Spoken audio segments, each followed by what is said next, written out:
Bismillah, salam alaikum, mes chers élèves, soyez les bienvenus dans notre chaîne électronique Oustad Plus. Dans cette vidéo, on va voir la première partie de la leçon, les réactions d'estérification et d'hydrolyse. C'est une partie de la chimie organique. Bien.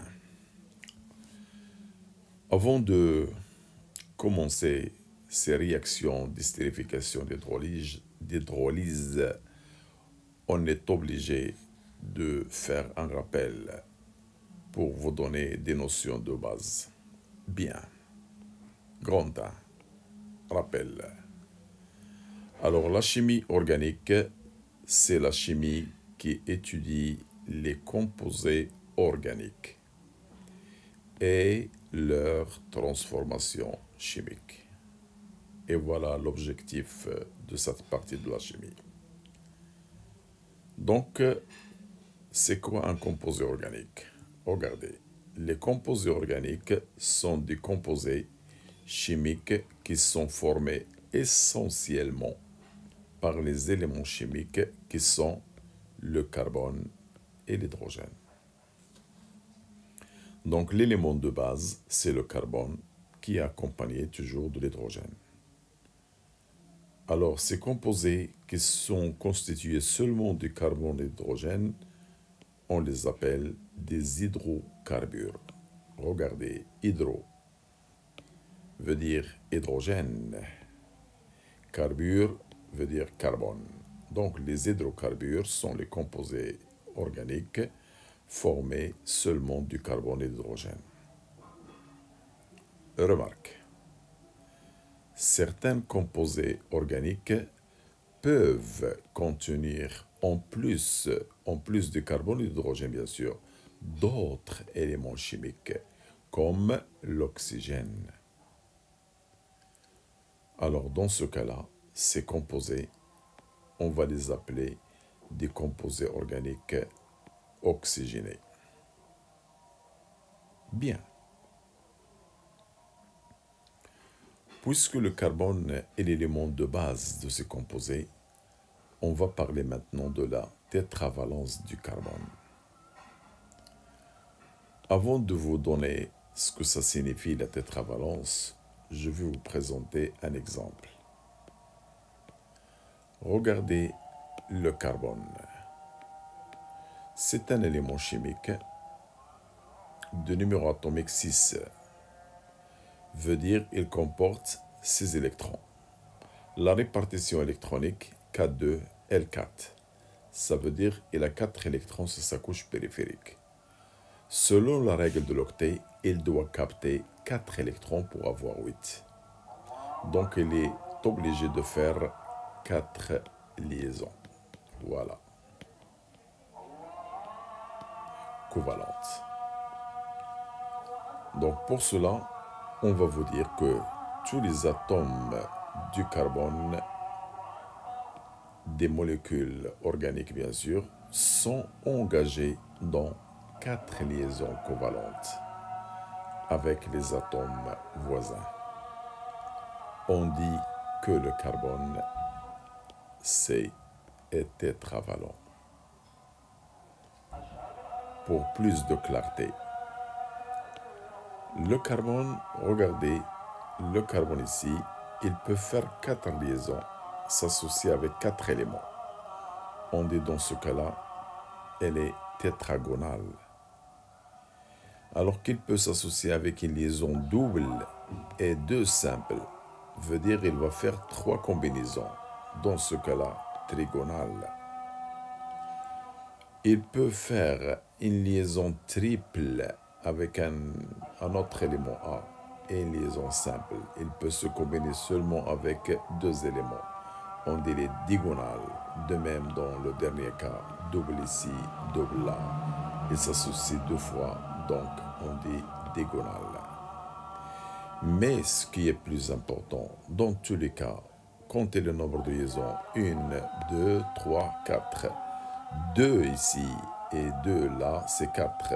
1 là et 3 là, la somme c'est 4. 2 ici et 2 là, c'est 4. Donc il est tétravalent. Remarque.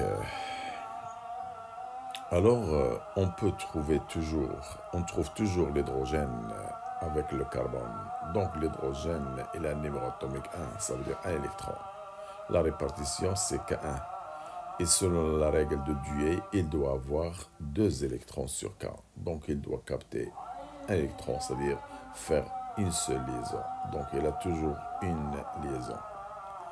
L'oxygène, il a 8 électrons, numéro atomique 8, ça veut dire 8 électrons. La répartition, c'est 2, 6. Selon la règle de l'octet, il doit avoir 8. Alors il a besoin de 2 électrons.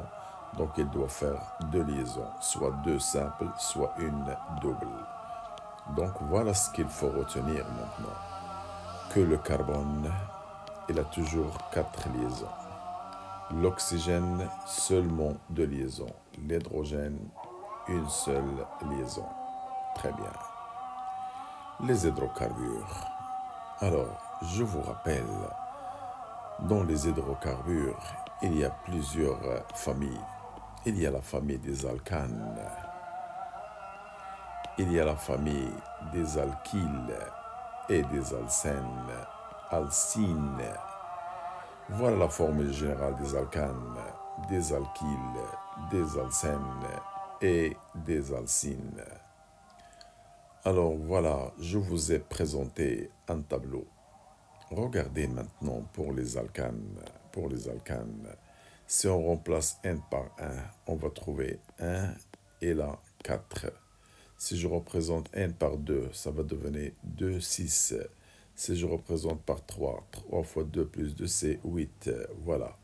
Si je fais la répartition, voilà, regardez, C, il doit avoir 4 liaisons, ça veut dire 4 hydrogènes, voilà. C'est CH4. Pour ces deux, donc 2 carbones liés, il me reste 4, voilà, 3 plus 1, c'est 4. Et j'ai déjà 1, 2, 3 et 4, donc les hydrogènes, ils vont se répartir de cette manière. Voilà, 6. De même pour le troisième, 3 carbones, les voilà. Ils sont liés entre eux par des liaisons simples. Alors ce carbone, il nous reste 3, les voilà. Ici 2, ici 3. Le nombre en total, c'est 8. Pour les alkyles, regardez la différence entre alcane et alkyne. Ici 2N plus 2, ici 2N plus 1. C'est-à-dire qu'il y a manque d'hydrogène. Alors ici j'avais 4, donc ici je vais 3. Mais avec une liaison ouverte.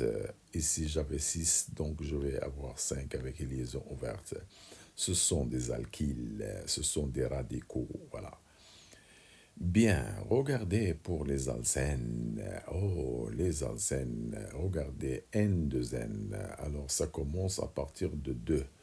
Alors pour 2, regardez 2. Si je remplace 1 par 2, 2 fois 2 c'est 4. Alors si je fais la combinaison, alors 4 hydrogènes, voilà le premier, deuxième, troisième et quatrième.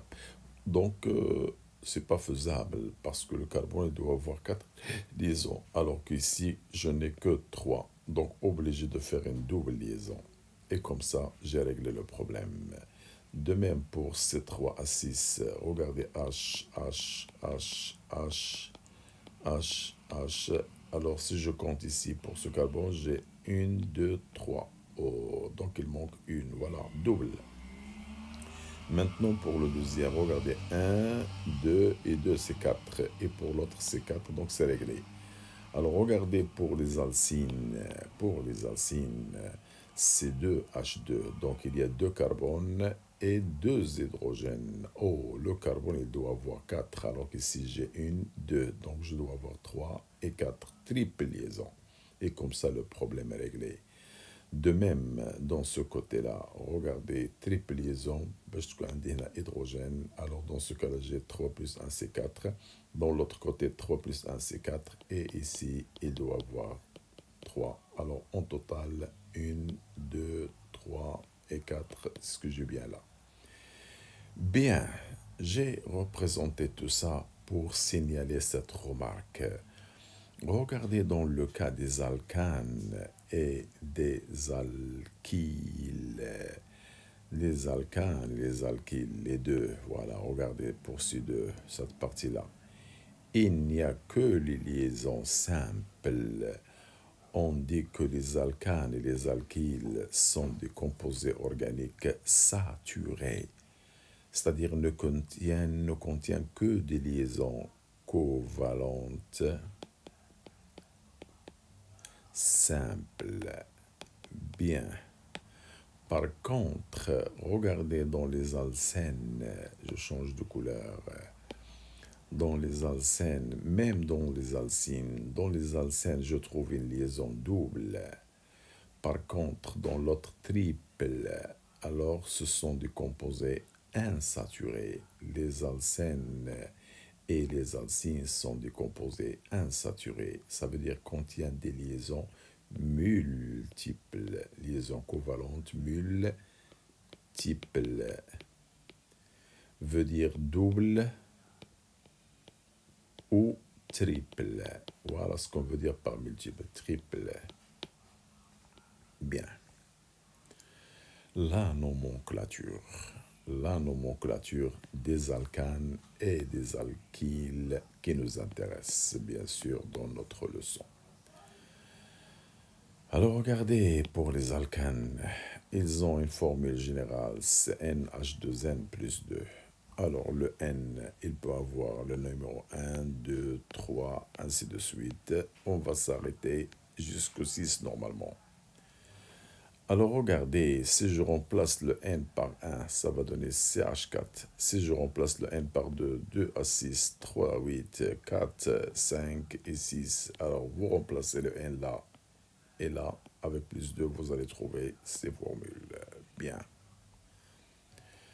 Dans l'autre côté, pour l'alkyle, il y a un N. Regardez, ici, j'avais N2N plus 2, alors que là, j'ai 2N plus 1, c'est-à-dire moins un hydrogène. Alors, au lieu d'avoir un 4, je vais avoir un 3 avec une liaison ouverte. Au lieu de 6, je vais avoir un 5 avec une liaison ouverte. Au lieu de 8, on va avoir un 7 avec une liaison ouverte. On va s'arrêter là pour les alkyles. Ça suffit, 3 alkyles. Alors, la nomenclature. Alors, voilà.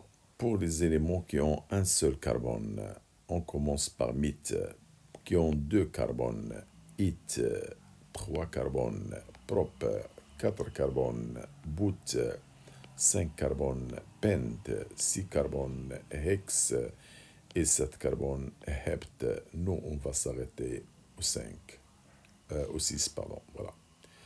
Bon, puisque la famille, c'est la famille des alcanes, je reprends.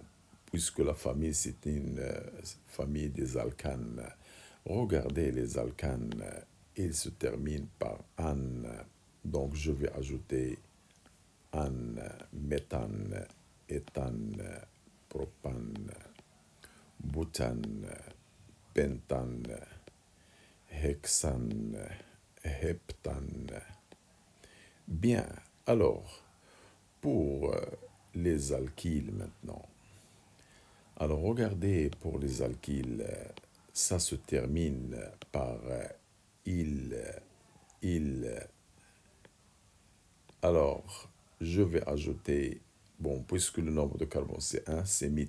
Alors, méthyle, la même chose, éthyle, propyle. Très bien, il faut retenir ces noms. C'est grâce à ces noms qu'on va nommer les composés organiques qui viennent et surtout les groupes caractéristiques. Alors, vous pouvez mettre pause et noter ce tableau et retenir ces éléments-là, ces composés-là, avec les noms. Maintenant, je vais vous parler du squelette carboné. Regardez le squelette carboné. C'est l'enchaînement d'atomes de carbone liés par des liaisons covalentes simples ou multiples.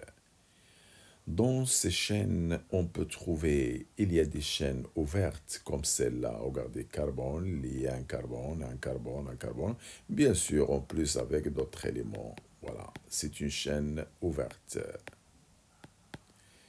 Et il y a des chaînes cycliques, veut dire fermées. Regardez le carbone, lié à un carbone, un carbone, un carbone, un carbone, un carbone. Il forme un cycle. Donc c'est une chaîne fermée. Bien. Représentation des molécules organiques. Il y a plusieurs formules, il y a plusieurs écritures des molécules organiques. Je prends un exemple de la molécule de formule chimique C5H12 qui est de la forme CnH2n plus 2. C'est un alcane. Voilà, ça c'est une, bon, 5 fois 2, c'est 10, plus 2, c'est 12. Donc, il est de la forme de CnH2n plus 2. Bien. Alors, comment on va écrire ce composé? Donc, la formule brute, c'est exactement cette écriture. Alors, la formule développée, donc je dois enchaîner les carbones comme ça. Regardez, carbone 1, 2, 3, 4, 5. Et puisque c'est un alcane, il n'y a que les liaisons covalentes simples. Et regardez, en se liant avec les hydrogènes, si je compte le nombre d'hydrogènes, je vais le trouver le nombre 12. Ça, c'est une formule ou écriture développée. Alors pour la semi-développée, regardez maintenant ce carbone, je rechange de couleur. Ce carbone, il est lié à combien d'hydrogènes? 1, 2, 3. Donc je vais le noter CH3. Lié. Regardez le deuxième carbone, il est lié à 2 hydrogènes, donc H2. Et le troisième aussi, 2 hydrogènes. Le quatrième, 2 hydrogènes. Et le dernier, 3 hydrogènes, comme vous voyez, voilà. Donc ça, c'est l'écriture semi-développée. Pour la formule topologique, on va faire ce zigzag. Regardez, chaque point, il représente un carbone. Donc je vais aller à l'autre sommet. C'est un autre deuxième carbone. Troisième, quatrième et cinquième, puisque j'ai 5 carbones dans la molécule. Voilà, ça c'est l'écriture topologique. Je ne vais pas passer beaucoup de temps là parce que c'est un rappel. Normalement, ça, on vous l'a enseigné au premier bac. Bien. Et puisque, en général, il y en a des élèves qui n'arrivent pas à avoir cette partie-là, puisqu'il s'intéresse beaucoup au régional, alors je me trouve obligé de faire ce rappel-là. Bien. Maintenant, je vais vous parler de la chaîne linéaire et la chaîne ramifiée. Bien. Je donne des exemples. Regardez par exemple l'exemple numéro 1 et l'exemple numéro 2 pour vous montrer la différence. Alors le premier exemple, ça c'est une chaîne linéaire sous forme d'une ligne, chaîne linéaire, le squelette carboné aligné. Je peux ajouter des hydrogènes. Le premier, il lui manque 3 parce qu'il a déjà une liaison. Le deuxième, il a 2 liaisons, il lui manque 2. Et celui-là, il a aussi 2. Toujours le milieu, c'est 2. Et l'extérieur, c'est 3. Ça, c'est un exemple de chaîne linéaire. Oh, chaîne ramifiée. Regardez ce que je vais faire pour avoir une chaîne ramifiée. Je choisis un carbone parmi les carbones qui se trouvent à l'intérieur et je lui ajoute un autre carbone. Oh, maintenant, elle n'est plus linéaire, elle est ramifiée. Je peux même ajouter un autre carbone là. Oh, il est encore ramifié. Alors, qu'est-ce que ça veut dire ce carbone-là? C'est un alkyle, voilà, CH3. Je peux même mettre là C2 à 5. Ce sont des radicaux, voilà. Donc, je peux reprendre. Voilà, je laisse par exemple ici, voilà, je change pour bien donner l'exemple correctement. Je peux même relier ici avec ces 2 à 5, voilà. Bien, maintenant, Dans ce cas-là, je peux vous signaler autre chose.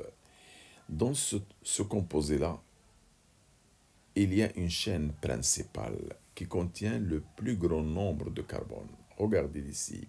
1, 2, 3, 4 et 5. Je peux compter de l'autre côté et d'une autre manière. 1, 2, 3, 4 et 5 parce que j'ai là 2. Donc c'est le même nombre, donc c'est 5. Je dois choisir ce rectangle-là. Et pour nommer cette chaîne, on va faire entrer des numéros. Et on doit numéroter. Regardez tout d'abord, il faut signaler les carbones fonctionnels. Ce carbone qui porte le radical et ce carbone, il faut les colorer. Il faut que ces carbones aient des numéros très petits. Alors si je numérote de la droite, regardez, 1, 2, 3, 4, 5. Alors celui-là, il a un numéro 4 et celui-là, il a un numéro 3. 3 plus 4, c'est 7. Je change maintenant la numérotation. Regardez, de gauche, 1, 2, 3, 4 et 5. Oh, celui-là, ce radical, il a le numéro 2. Et celui-là, il a le numéro 3. 2 plus 3, c'est 5. Oh, 5 est inférieur à 7. Donc la numérotation correcte, c'est la numérotation de gauche et non pas de droite. Donc je dois éliminer cette numérotation et je garde celle-là. Et je vais vous montrer comment on va nommer ces composés. Bien. La nomenclature. On choisit seulement les alcanes. Alors, par exemple, CH4, c'est un composé simple. Il a un seul carbone. Alors, on va le nommer selon le tableau qu'on vous a donné. C'est le méthane. Pour 2 carbones, regardez, celui-là, il doit avoir un 3 et il a aussi un 3. C'est ce qu'on appelle le éthane. Regardez celui-là, 3. Ici, j'ai 2 et là, j'ai 3. Toujours en respectant que le carbone il doit avoir 4 liaisons. Ça, c'est le propane. 3 carbones. Regardez pour le 4 carbones. Alors, celui-là, il doit avoir 3. Celui-là, 2, 2 et 3. Ça, c'est le butane. Et pour le 5, CH3, CH2, CH2, CH2, CH3. 5 carbones, c'est le pentane. Or, les noms, on les donne comme ce qu'on vous a donné dans le tableau pour les alcanes. Bien. Maintenant, les chaînes ramifiées. Oh, je dois ajouter maintenant un radical. Regardez, si j'ajoute un radical là, c'est plus un radical, ça reste linéaire. Donc, le radical doit être relié à un carbone du milieu. Regardez, par exemple, celui-là. Bien, ça, c'est une chaîne ramifiée. Alors, je vais maintenant signaler le nombre d'hydrogènes, CH3. Ce carbone, il a 1, 2, 3. Il lui manque 1, voilà. Ici, il doit avoir 3. Et là, il doit avoir 3. Alors, regardez la chaîne principale. Alors, je dois la numéroter. De gauche, de droite. 1, 2, 3. Alors, en rouge, de gauche, 1, 2, 3. Dans les deux cas, ce carbone auquel est lié ce radical, il garde toujours le numéro 2. Donc, c'est de même, on numérote de gauche vers la droite ou de l'oreille, c'est pareil. Alors, ce carbone qui porte H3, c'est un radical, c'est un alkyle, c'est un alkyle.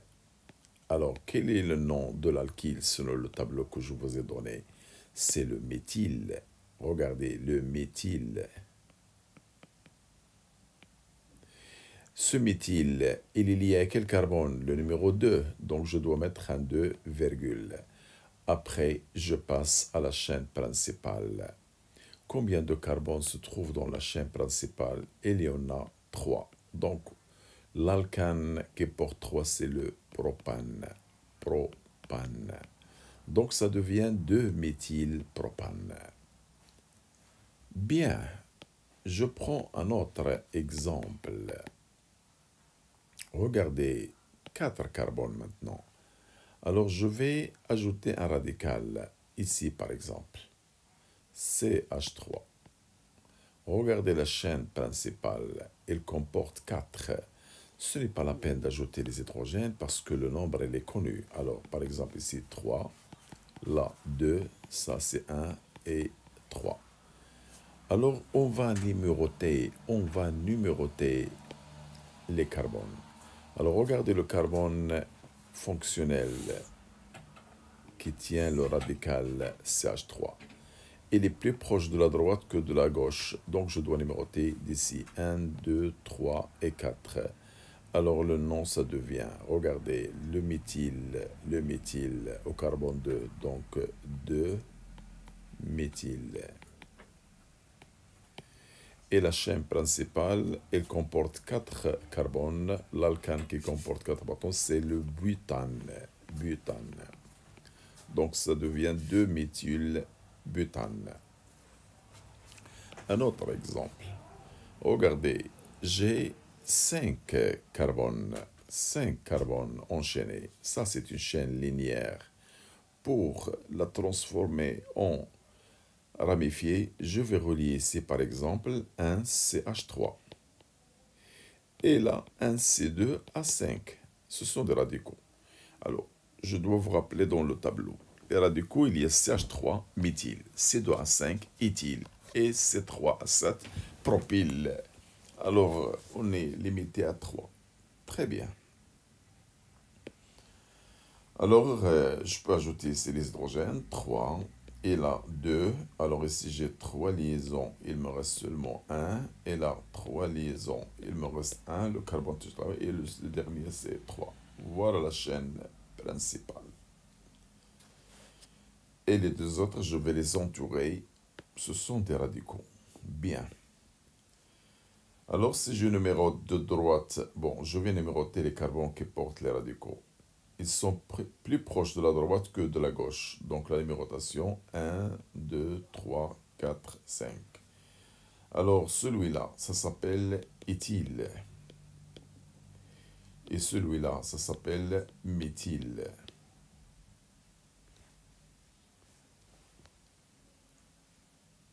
Alors, j'ai appuyé à la chihaja. Voilà. Alors, je reprends.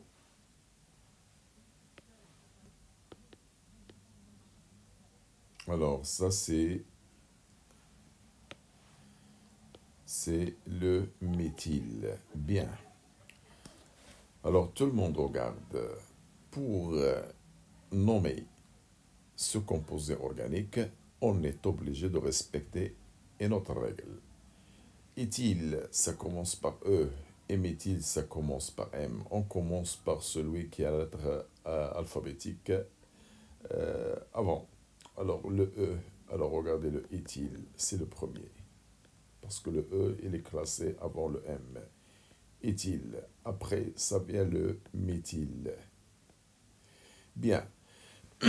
Regardez l'éthyle. L'éthyle, il est relié au carbone 3. Donc, je vais mettre 3 virgules. Et le méthyle, il est relié au carbone 2. Je vais mettre 2 virgules. Pardon. Et la chaîne principale, elle comporte 5 carbones. L'alcane qui porte 5 carbones, c'est le pentane. Alors, ça devient 3 éthyle, 2 méthyle, pentane. Très bien.